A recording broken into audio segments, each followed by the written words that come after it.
Excellences, Monsieur le Président de la République, chef de l'État et magistrat suprême, Excellences, Madame la Première ministre, honorable Président de l'Assemblée nationale, honorable Président du Sénat, Excellences, Messieurs et Dames ambassadeurs et chefs de mission diplomatique,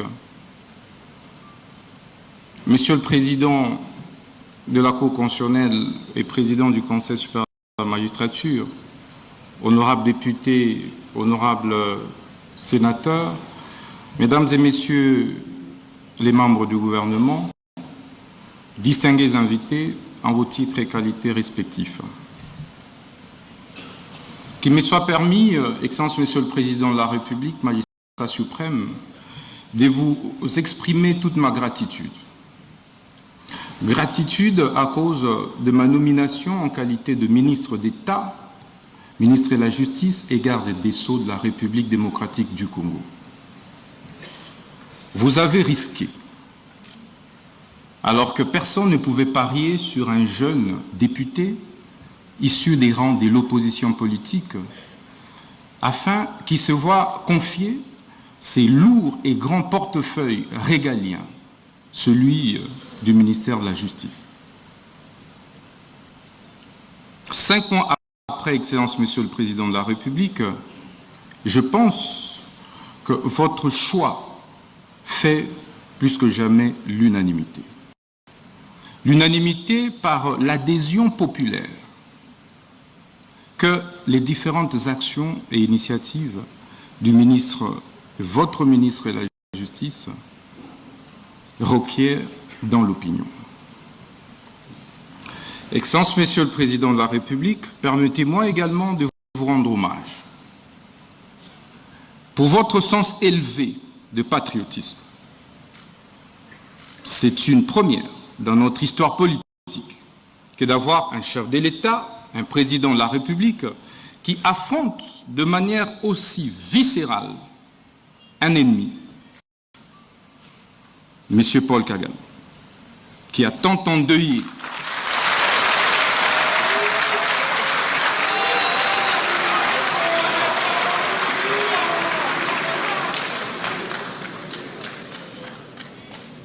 Je disais, Excellence Monsieur le Président de la République, que c'est une première dans notre histoire politique que de voir un chef de l'État autant aimer le Congo, porter autant les aspirations des Congolaises et Congolais,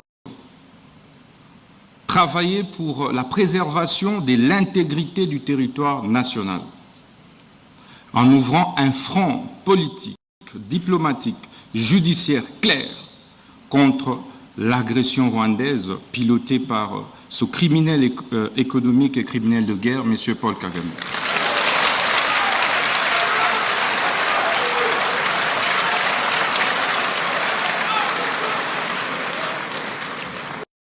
Excellence, Monsieur le Président de la République, je puis vous rassurer que vous n'êtes plus seul sur le front judiciaire. Je suis là à vos côtés et je ne ménagerai aucun effort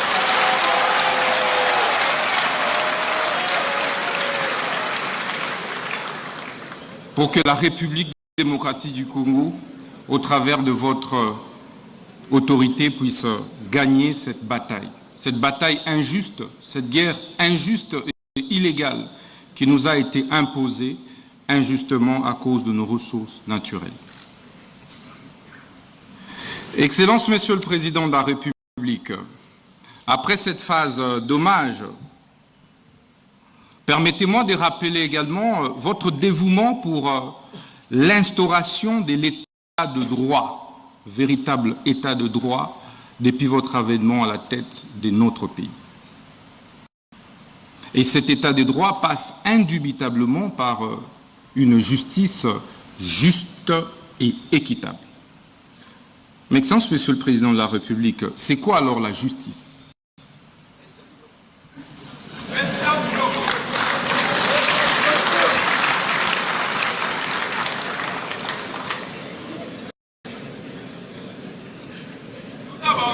La justice est un terme polysémique, comme l'a dit le bâtonnier national, qui implique un certain nombre d'acceptions Au-delà de la légalité, elle implique l'éthique, la morale, l'équité. C'est pourquoi un acte peut être légal, mais être injuste, parce qu'il ne comporte pas d'autres acceptions et composantes de la justice. Mais au sens formel, Excellence Monsieur le Président de la République, la justice devait être comprise comme ce système, cet ensemble de systèmes composés et constitués des corps des magistrats, des avocats, des huissiers, des greffiers, des OPJ, des APG, j'en passe. Excellence, Monsieur le Président de la République, c'est toutes ces composantes qui constituent ce qu'on appelle justice. Parce qu'en réalité, sans une composante, le système est défaillant. Si aujourd'hui les avocats décident de ne plus prester, la justice sera handicapée. Si les greffiers font la même chose, la justice sera handicapée. Si les magistrats grèvent, ça va être la même chose. Donc la justice est un corps, c'est comme un corps humain, où chaque membrane joue un rôle essentiel. C'est pourquoi la conviction qui est la mienne, Excellence Monsieur le Président de la République, est que c'est tout ça qui forme en réalité le pouvoir judiciaire. Mais comment créer l'équilibre ?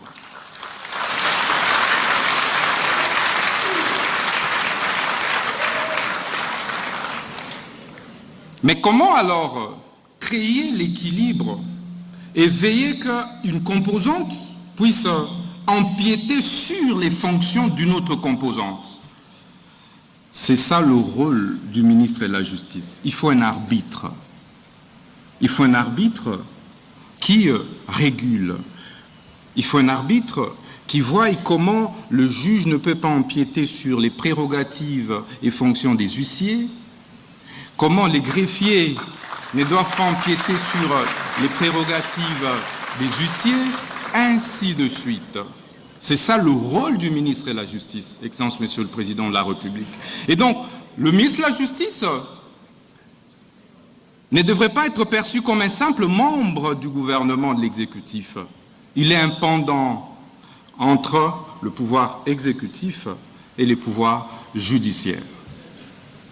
Excellence Monsieur le Président de la République, ceci veut dire donc que le ministre de la Justice veille à la bonne application des lois et textes réglementaires au niveau de la République. Le ministre de la Justice veille sur les exécutions des décisions des justices. Les ministres de la Justice veillent sur la protection et préservation des droits et devoirs des citoyens. Il se rassure, Excellence Monsieur le Président de la République.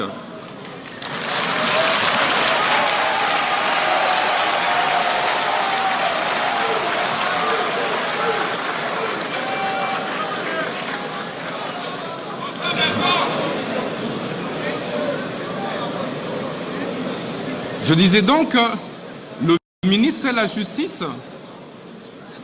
veille à la sauvegarde, à la préservation des droits et libertés fondamentaux des citoyens. C'est donc le protecteur des faibles. C'est donc le protecteur des démunis, de ceux qui pensent que la justice est réservée à une certaine classe, à une certaine catégorie. C'est cela aussi le rôle du ministre de la Justice. Excellence, Monsieur le Président de la République, chef de l'État et magistrat suprême, qu'en est-il de la justice en RDC? Le constat, vous l'avez plus d'une fois fait, mais nous l'avons également fait après notre nomination par votre auguste autorité. 7 Congolais sur 10 sont insatisfaits de la manière dont notre justice est distribuée et administrée.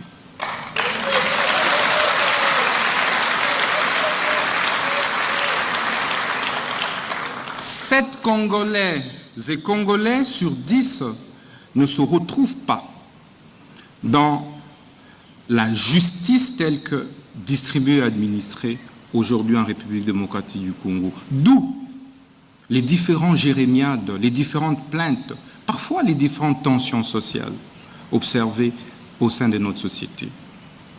Mais quels sont certains mots observés depuis que nous sommes ministres de la Justice? Vous avez, Excellence, Monsieur le Président de la République, des spoliations des biens, des publics comme des privés, des maisons des paisibles citoyens, parfois qui sont spoliées de manière injuste et illégale. 90% des plaintes que nous recevons résultent des spoliations des maisons des particuliers. Vous avez des arrestations arbitraires. Excellence, Monsieur le Président de la République. Parfois qui ne respectent pas les normes, les délais, qui sont pourtant prescrits par nos lois et par la Constitution. Vous avez la surpopulation carcérale, où dans des prisons, des prisonniers sont entassés tels des sardines, et parfois certains en meurent par étouffement.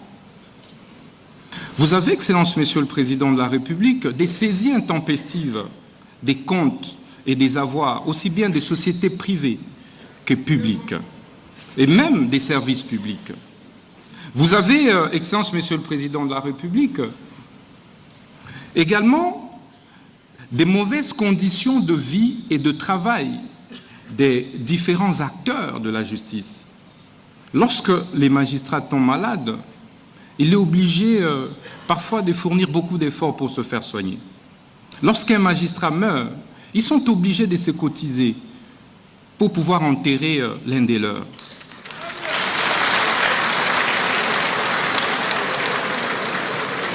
Il n'y a pas de prime de brousse, d'où la plupart des magistrats et juges préfèrent se concentrer ici à Kinshasa et refusent d'aller à l'intérieur du pays. Et donc, dans la plupart des juridictions à l'intérieur du pays, il n'y a pas de juges.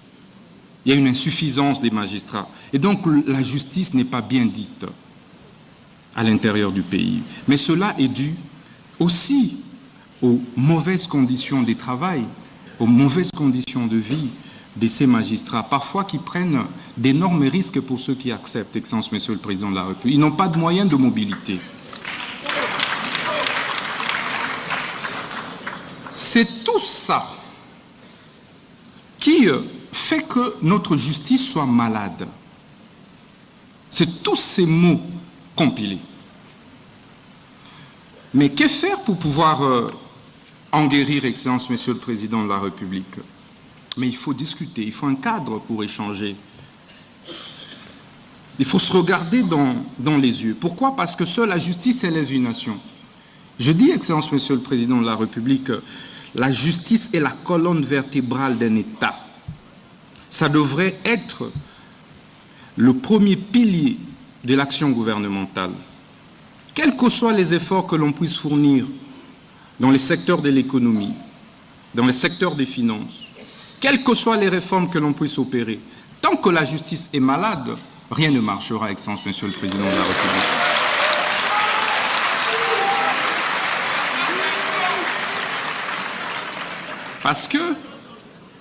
Parce que l'impunité, les détournements, la corruption ont malheureusement élu domicile au sein de notre justice.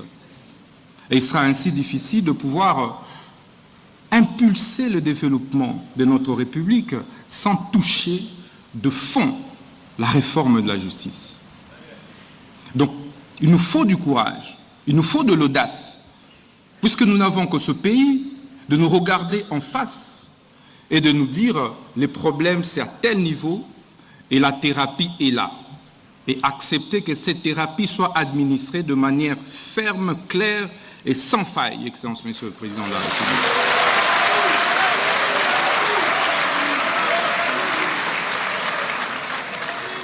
D'où l'importance de problématiser ces mots, de les problématiser au travers de ces assises, les états généraux de la justice.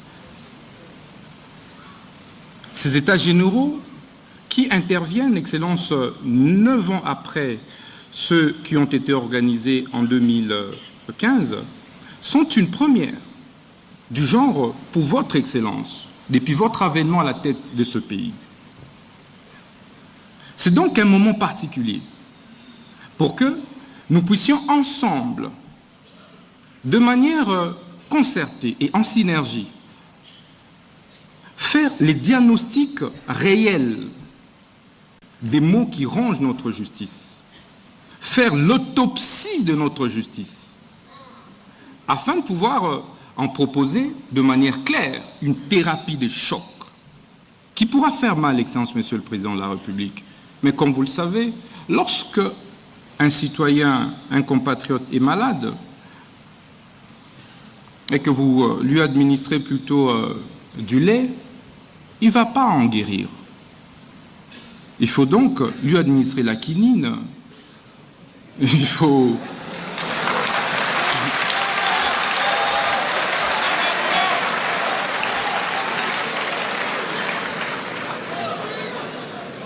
Excellence, Monsieur le Président de la République, lorsque vous avez une plaie et que vous mettez du sucre sur cette plaie-là, elle ne va pas guérir. On ne met pas du sucre sur une plaie. Ça fera mal, mais il faut administrer de la thérapie des chocs. Ces assises, Excellence, vont se dérouler du 6 novembre au 13 novembre. Et elles ont été organisées et sont organisées en 3 phases. La première phase a consisté, évidemment, comme le président de la Cour constitutionnelle et le président du Conseil supérieur de la magistrature l'a dit, en l'évaluation des États généraux de 2015. Ça a déjà été fait à Zongo, dans le Congo central. La deuxième phase, qui constitue, Excellence, Monsieur le Président, la particularité de ces États généraux, ce sont les consultations populaires. Contrairement aux dévanciers, ces États généraux ont requis l'implication, la participation du citoyen lambda, de la maman maraîchère, du justiciable de la rue, des 7 femmes veuves, des 7 enfants orphelins